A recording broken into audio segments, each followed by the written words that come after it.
نہایت ہی عزت و احترام کے لائق میرے پیارے نبی صلی اللہ علیہ وآلہ وسلم کے پیارے غلاموں، رمضان المبارک کا عشرہ مغفرت جاری ہے اور اب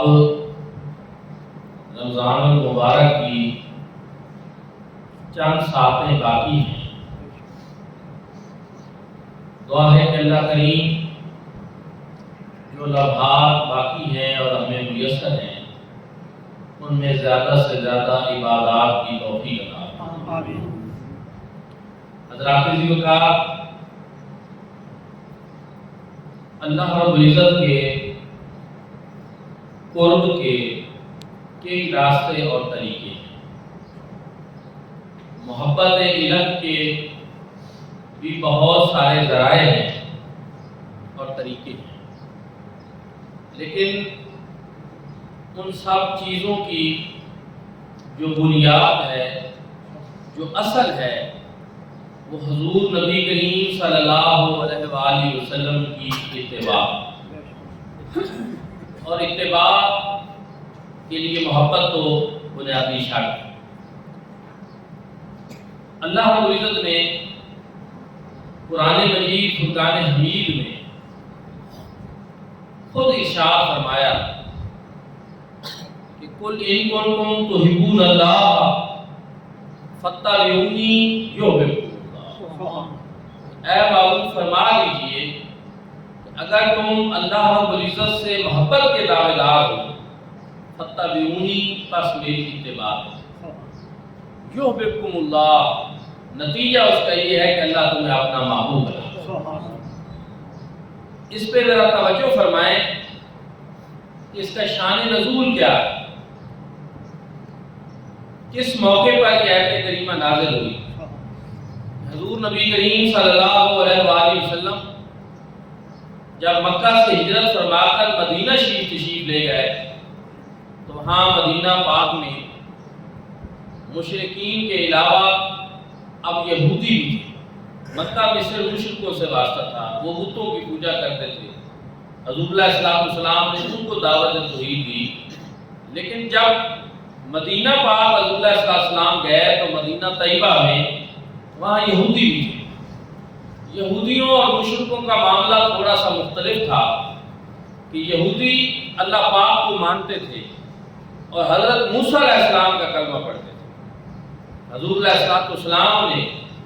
ان کو دعوت دی کہ میں اللہ کا نبی اور رسول بن کر آیا، اس لیے آپ تو میرا کلمہ پڑھو۔ تو یہودیوں نے جواب دیا کہ ایک نبی اور رسول مخلوق اور خالق کے درمیان رابطے اور وسیلے کے لیے آتا ہے، تو ہمیں یہ سہولت پہلے سے موجود ہے کہ ہم تو حضرت موسیٰ کا کلمہ پڑھتے ہیں، وہ کلیم اللہ تھے، اللہ سے ہم کلام ہوتے تھے، ہمارے باپ دادا پہ من و سلوہ نازل ہوا، اور ہم تو خود اللہ کے بڑے لاڈلے اور چہتے ہیں اور اللہ سے بڑا پیار کرنے والے اور محبت کرنے والے۔ انہوں نے اللہ رب العزت سے محبت کا جو دعویٰ ہے اس کو دہرایا اور زور دیا اس بات پہ کہ ہم اللہ سے خود بڑے محبت کرنے والے ہیں۔ تو رب تعالیٰ نے جواباً قرآن مجید فرقان حمید کی آیات نازل فرما کر ان کے اس دعوے کو بے بنیاد قرار دے اور رد فرما دیا کہ کیسا محبت کا دعویٰ اللہ سے کہ جب تک میرے محبوب کریم کی اتباع نہیں کرو گے، میرے آقا علیہ السلام کا کلمہ نہیں پڑھو گے، حضور علیہ السلام کی غلامی نہیں اختیار کرو گے، تو پھر اللہ رب العزت سے محبت کا دعویٰ بھی بے بنیاد ہے۔ ہمارا دعویٰ درست نہیں ہے، قابل قبول نہیں ہے، کیونکہ اب نبی آخر الزمان تشریف لا چکے، حضور علیہ السلام کی جلوہ گری ہو چکی ہے، اس لیے اب کائنات عالم میں جو حضور کی غلامی اختیار کرے گا، حضور علیہ السلام کی اتباع کرے گا، اسی کا ہی اللہ رب العزت سے محبت کا دعویٰ دوستو۔ قل ان کنتم تحبون اللہ، اے محبوب آپ اپنی زبان حق ترجمان سے یہ فرما دیجیے کہ اگر تم اللہ سے محبت کے دعوے دار ہو فاتبعونی، بس میری اتباع کرو، یحببکم اللہ، اللہ تمہیں اپنا محبوب کرے۔ یہاں مفسر قرآن، مفکر اسلام، نواز عصر، غوث زمان، راضی دوران حضرت ضیاء الامت جسٹس پیر محمد کرم شاہ الازہری رحمۃ اللہ تعالی علیہ، آپ تفسیر ضیاء القرآن میں ارشاد فرماتے ہیں کہ اے غلامان مصطفیٰ کریم صلی اللہ علیہ وآلہ وسلم، کیا تم اس بات پہ غور نہیں کرتے کہ اللہ رب العزت یہودیوں سے یہ فرما رہا ہے کہ اگر تم یہودی اپنی یہودیت کو چھوڑ کر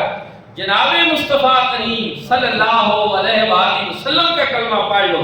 حضور کی اتباع کر لو، تو اللہ تمہیں اپنا محبوب بنا لے، وَيَغْفِرْ لَكُمْ ذُنُوبَكُمْ، تمہارے سارے گناہ معاف فرما دے گا۔ تو فرمایا کہ اللہ کی محبوبیت بھی ملے گی، گناہ بھی سارے معاف ہو جائیں گے اگر یہودی یہودیت کو چھوڑ کر حضور کی غلامی اختیار کرے، حضور کی اتباع کرے، تو ان پہ اللہ رب العزت کا اتنا فضل، اتنا کرم اور ان کی اتنی عظمتیں نصیب ہوں گی۔ تو اگر حضور کا کلمہ پڑھنے والے غلام حضور کی اتباع کر لیں تو اللہ رب العزت ان کے اوپر اپنا کتنا فضل ہوگا،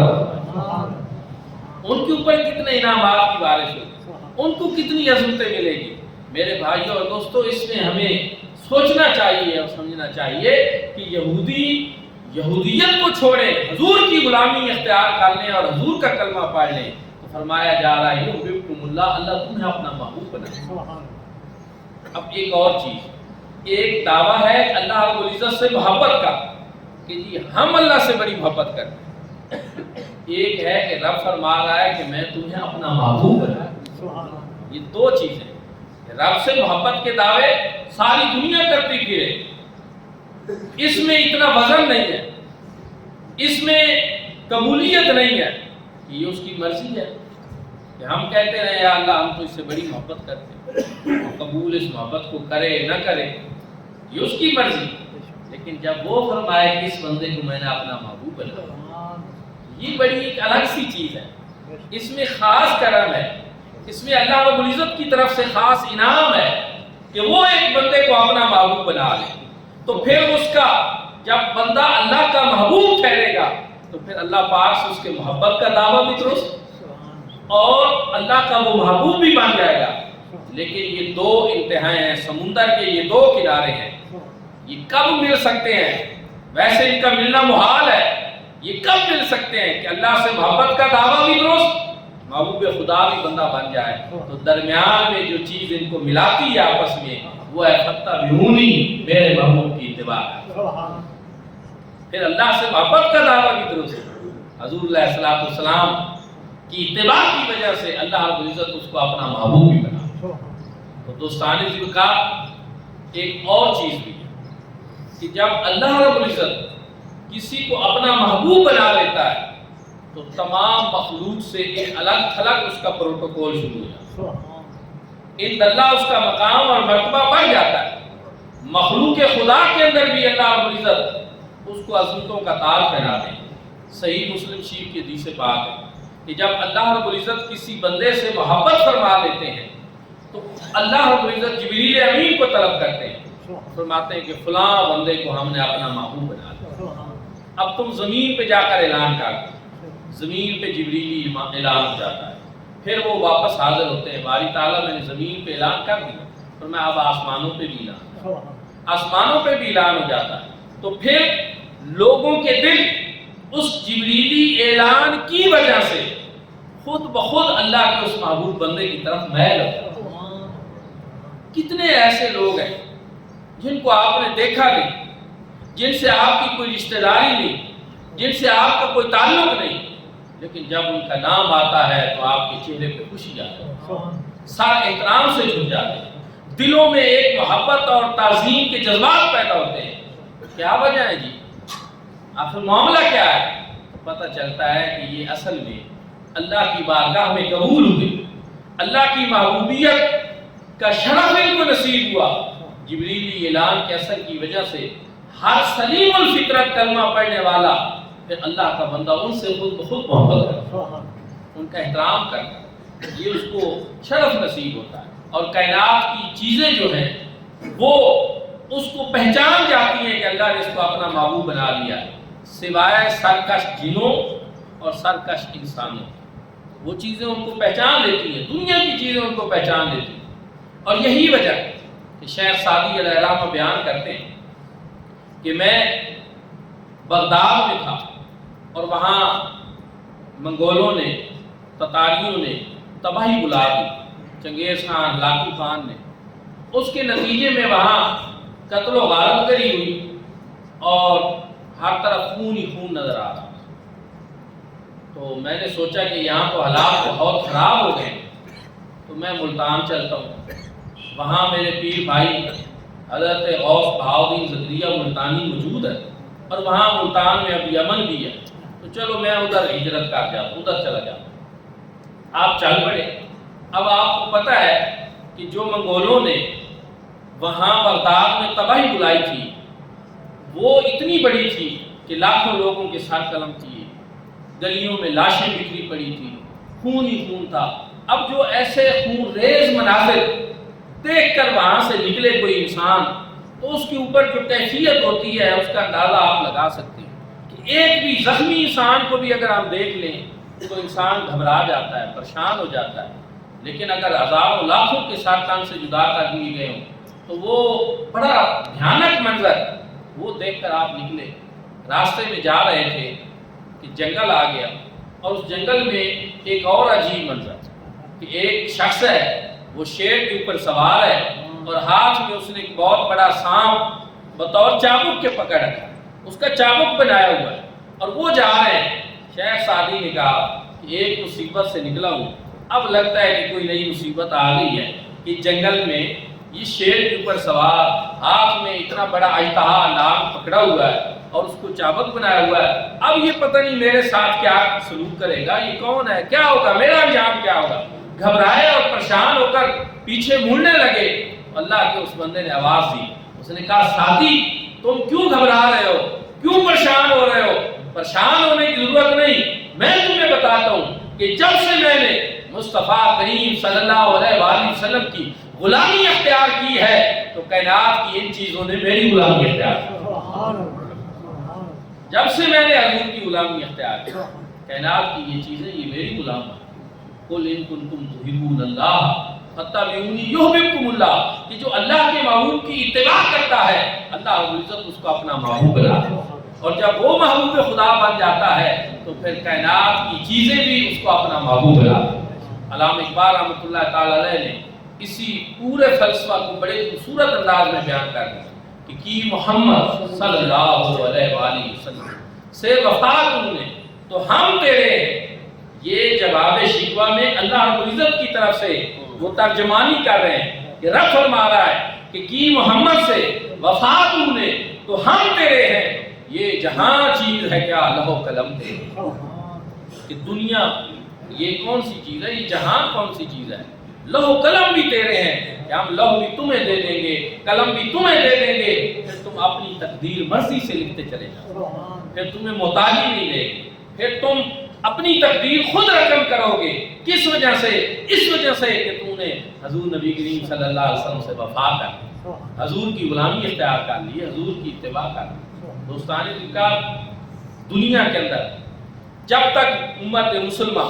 صحیح معنوں میں حضور نبی کریم صلی اللہ علیہ وآلہ وسلم کی اتباع کرتی رہی، نتیجے کے طور پر دنیا کے اوپر ان کو حکمرانی حاصل، دنیا کے اوپر ان کو بادشاہی حاصل ہے۔ اور آپ دنیا کی تاریخ اٹھا کر دیکھ سکتے ہیں کہ جب بھی محبت رسول اور عشق رسول صلی اللہ علیہ وسلم کی بنیاد پہ ہمارے حکمران آگے بڑھتے گئے تو دنیا ان کے آگے سر نگوں ہوتی، اور جب سے حضور نبی کریم صلی اللہ علیہ وآلہ وسلم سے اپنا تعلق اور اپنا ناطہ توڑا اور ایمان کی کمزوریاں آئیں، اس کے نتیجے میں آج ہم خسران میں مبتلا ہیں، آج ہم ذلیل و رسوا ہو رہے ہیں، اور یہی چیز ہمیں ہر طرف دیکھنے کو مل رہی ہے۔ دوستان کا حضور نبی کریم صلی اللہ علیہ وآلہ وسلم کی اتباع ہے کیا چیز؟ تھوڑا سا اتباع کو سمجھنا بھی ضروری ہے۔ قرآن پاک میں ایک چیز کا ذکر ہے اور وہ اطاعت، اطیعوا اللہ و اطیعوا الرسول، اللہ کی اطاعت کرو اور اس کے رسول کی اطاعت۔ اطاعت اللہ کی بھی کی جاتی ہے، اس کے رسول صلی اللہ علیہ وسلم کی بھی کی جاتی ہے، لیکن اتباع جو ہے یہ صرف حضور نبی کریم صلی اللہ علیہ وسلم کے ساتھ ہے۔ اس کی وجہ کیا ہے؟ فرق کیا ہے؟ اطاعت حکم کو ماننا ہے، اللہ رب العزت حکم دے ہم اس کو بھی مانیں گے، حضور نبی کریم صلی اللہ علیہ وسلم حکم دیں ہم اس کو بھی مانیں گے، لیکن اتباع کے لیے ایک عملی نمونہ شرط ہوتا ہے۔ اگر کوئی تھل کے ریتلے علاقہ میں سفر کر رہا ہو تو پیدل سفر میں وہ ریت کے اوپر اپنے قدموں کے نشانات چھوڑتا ہے، پھر پیچھے ایک دوسرا شخص ہو وہ نیا راہ نہ اپنائے بلکہ انہی قدموں کے نشانات کے اوپر چلتا جائے تو عربی میں کہتے ہیں کہ فلاں نے فلاں کی اتباع، فلاں فلاں کی نقش قدم پہ چلا، اس نے اس کی اتباع کی۔ تو اس میں یہی ہے کہ آپ اپنے زندگی کے معمولات میں، کھانے پینے میں، اٹھنے بیٹھنے میں، سونے جاگنے میں، معاملات کرنے میں، تجارت کرنے میں، اپنا ہر عمل کرنے میں آپ نئی راہ نہ اپنائیں بلکہ انہی نقوش کے اوپر چلے جو مصطفیٰ کریم صلی اللہ علیہ وسلم کی سیرت کے نقوش ہے، تو پھر کہا جائے گا کہ آپ نے حضور نبی کریم صلی اللہ علیہ وسلم کی اتباع۔ اس کی ایک دو مثالیں میں صحابہ کرام رضوان اللہ تعالی علیہم اجمعین کی مبارک زندگیوں سے آپ کو سمجھانا چاہتا ہوں۔ حضور نبی کریم صلی اللہ علیہ وآلہ وسلم نے سونے کی ایک انگوٹھی بنوائی اور پھر حضور علیہ الصلوۃ والسلام نے صحابہ کرام کو بتایا کہ یہ میں نے سونے کی ایک انگوٹھی بنائی لیکن میں اس کو پسند نہیں کرتا، میرے آقا نے پھینک۔ صحابہ کرام نے بھی جب حضور علیہ الصلوۃ والسلام نے سونے کی انگوٹھی بنوائی انہوں نے بھی بنوا لی، لیکن جب میرے آقا نے پھینکی تو پھر انہوں نے کوئی دوسری بات ہی نہیں کی، فوراً سے پہلے اپنی انگوٹھیاں اتار کر پھینکی۔ پھر ایک اور روایت سنیں کہ حضور نبی کریم صلی اللہ علیہ وآلہ وسلم نے پھر اس کے بعد کچھ عرصہ ایک اور صحابی کو دیکھا کہ وہ اپنے ہاتھ میں سونے کی انگوٹھی پہنے ہوئے تھا۔ حضور علیہ الصلوۃ والسلام نے اس کو ناپسند فرمایا اور فرمایا کہ کیا ہو گیا لوگوں کو کہ وہ اپنے ہاتھوں میں آگ کا انگارہ اٹھاتے ہیں۔ تو اس صحابی کے ہاتھ سے حضور علیہ الصلوۃ والسلام نے اتار کر انگوٹھی پھینکی۔ اب بعد میں دوستوں نے اس کو کہا کہ حضور علیہ الصلوۃ والسلام نے سونے کی انگوٹھی پہننا اس بات کو ناپسند فرمایا ہے، یہ تو نہیں فرمایا کہ تم اس سے کوئی فائدہ ہی حاصل نہ کرو، سونا ہی ہے اٹھا کر بیچ دو اور اس سے نفع حاصل کر لو۔ آگے اس کا جواب سنیے، کہتا ہے نہیں، جب آقا نے ناپسند فرما دی ہے اور حضور نے اتار کر پھینک دی ہے تو اب کبھی بھی میں زندگی میں اس کو دوبارہ نہیں اٹھاؤں۔ یہ صحابہ کرام رضوان اللہ تعالی علیہم اجمعین کی اتباع ہے، یہ ان کی اطاعت نبی صلی اللہ علیہ وسلم کا نمونہ تھا۔ حضرت حذیفہ بن یمان ایران کے اندر آئے اور وہاں وہ ایران کے شاہی محل میں بیٹھے تھے، کھانا کھا رہے کہ آپ کے ہاتھ سے لقمہ گر گیا، آپ نے اس کو اٹھایا، جھاڑا اور پھر اس کو کھانے کی کوشش کی تو ساتھ والے ساتھی نے کہا کہ اجمی جو ہیں یعنی ایرانی جو ہیں وہ اس چیز کو بڑا ناپسند کرتے ہیں کہ کھانا اس طرح دوبارہ اٹھا کر کھایا جائے، تو آپ ایسا نہ کریں۔ حضرت حذیفہ بن یمان نے کیا خوبصورت جواب فرمایا، میں ان احمقوں کے لیے اپنے کریم آقا کی سنت چھوڑ دوں، میں حضور کے طریقے کو چھوڑ دوں صرف اس لیے کہ یہ لوگ پسند نہیں کرتے؟ نہیں، میں کبھی بھی ایسا نہیں کروں گا۔ کاش آج ہم بھی صحابہ کرام رضوان اللہ تعالی علیہ اجمعین کی زندگیوں سے یہی چیز سیکھ لیں کہ ہم آج دنیا کے لوگوں کی خاطر کتنی حضور کی سنتیں چھوڑ دیں، کتنے حضور کے معمولات چھوڑ دیتے ہیں کہ فلاں کیا کہے گا، لیکن ہم یہ نہیں دیکھتے کہ اس معاملے میں اللہ اور اس کے رسول صلی اللہ علیہ وسلم کیا کہتے ہیں۔ دوستان جنکار، اسی چکر میں آج ہم نے شریعت مطہرہ کے اوپر سے کچھ ڈال زندگی کے ہمارے اوپر دنیا کے رسم و رواج جو ہیں وہ غالب آ گئے اور اس کے نتیجے میں ہماری زندگی میں آسانیاں پیدا نہیں ہو رہی، ہماری زندگی مشکلات سے بچا۔ حضور نبی کریم صلی اللہ علیہ وآلہ وسلم نے ایک چٹائی پہ آرام فرمایا اور جب آپ بیدار ہوئے تو آپ کے جسم اقدس و اطہر کے اوپر اس چٹائی کے نشانات پر صحابہ کرام نے عرض کی، یا رسول اللہ، آپ ہمیں اجازت عطا فرماتے، موقع دیتے تو ہم اس کے اوپر کوئی کپڑا بچھا دیتے اور آپ اس نرم اور ملائم کپڑے کے اوپر آرام فرما ہوتے۔ کریم آقا علیہ السلام نے فرمایا کہ میں دنیا کے اندر ایک مسافر کی طرح زندگی گزارنا چاہتا ہوں کہ جس طرح ایک مسافر ہوتا ہے، وہ آتا ہے، وہ اپنا سفر طے کرتا ہے، تھوڑی دیر کے لیے کسی درخت کے نیچے کسی جگہ پہ آرام کرتا ہے اور پھر آگے چل پڑتا ہے، اور میں تو دنیا اس طرح گزارنی ہے۔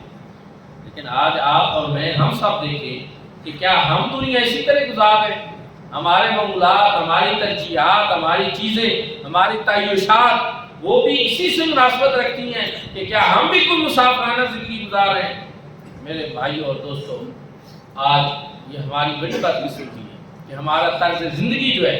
اس کی مناسبت حضور نبی کریم صلی اللہ علیہ وآلہ وسلم کے مبارک اسوہ کے ساتھ نہیں، حضور علیہ السلام کی مبارک زندگی کے ساتھ نہیں، آپ صلی اللہ علیہ وآلہ وسلم کے عمل کے ساتھ نہیں ہے۔ تو ضرورت اسی چیز کی ہے کہ ہم ہر چیز کو چھوڑ کر حضور نبی کریم صلی اللہ علیہ وآلہ وسلم کی سیرت کو اپنائیں، آپ کی سنت مبارکہ کو اپنائیں، اور اسی میں زندگی کی ساری خوبصورتی۔ دوستان جن کا رمضان المبارک کا آخری عشرہ، اس میں حضور صلی اللہ علیہ وسلم کی سنت مبارکہ کیا تھی؟ جب رمضان المبارک کا آخری عشرہ آتا، حضور نبی کریم صلی اللہ علیہ وآلہ وسلم رات کو سونا چھوڑ ترک فرما، رات کو بیدار ہوتے اور حسنین کریمین کو بھی جگاتے اور لوگوں کو بھی بیدار کرتے کہ جاگو، رمضان المبارک کا آخری عشرہ۔ حضور علیہ السلام بے حد عبادت فرماتے اور آخری عشرہ میں کریم آقا علیہ السلام اعتکاف بھی فرماتے۔ ایک مرتبہ جب آپ صلی اللہ علیہ وآلہ وسلم نے دیکھا کہ آپ اعتکاف کرنے والوں کی بہت کثرت ہو گئی ہے، اور حضور علیہ السلام کو یہ گمان گزرا کہ کہیں اللہ رب العزت کی طرف سے یہ میری امت کے اوپر فرض قرار نہ دے دیا جائے، تو حضور علیہ السلام نے پھر اس سال ایک مرتبہ اعتکاف نہیں فرمایا۔ لیکن جب اس سے آگے والا سال آیا، حضور علیہ السلام نے پھر 20 دنوں کا اعتکاف فرمایا۔ دوستانی ذکر یہ کیا ہے؟ یہ حضور علیہ السلام کا ایک مبارک طریقہ ہے کہ خالصتاً 10 دن زندگی کے اللہ رب العزت کے لیے وقف کر دی، اس کے گھر میں انسان بیٹھ جائے۔ اور ایک اور چیز بھی ہے کہ اعتکاف جو ہے مردوں کا، وہ مسجد میں ہی ہے، کیونکہ قرآن پاک میں جو اللہ رب العزت نے ارشاد فرمایا کہ وَأَنْتُمْ عَاكِفُونَ فِي الْمَسَاجِدِ، کہ تم مسجدوں میں اعتکاف کرنے والے ہو، مسجد ہی جائے اعتکاف۔ یہ الگ بات ہے کہ کہیں ہزاروں لوگ جمع ہو جائیں اعتکاف بیٹھنے کے لیے، تو ان کے لیے چونکہ شریعت مطالعہ میں حالات بدلنے سے جو گنجائشیں بدلتی ہیں وہ ایک الگ بات ہے، لیکن یہاں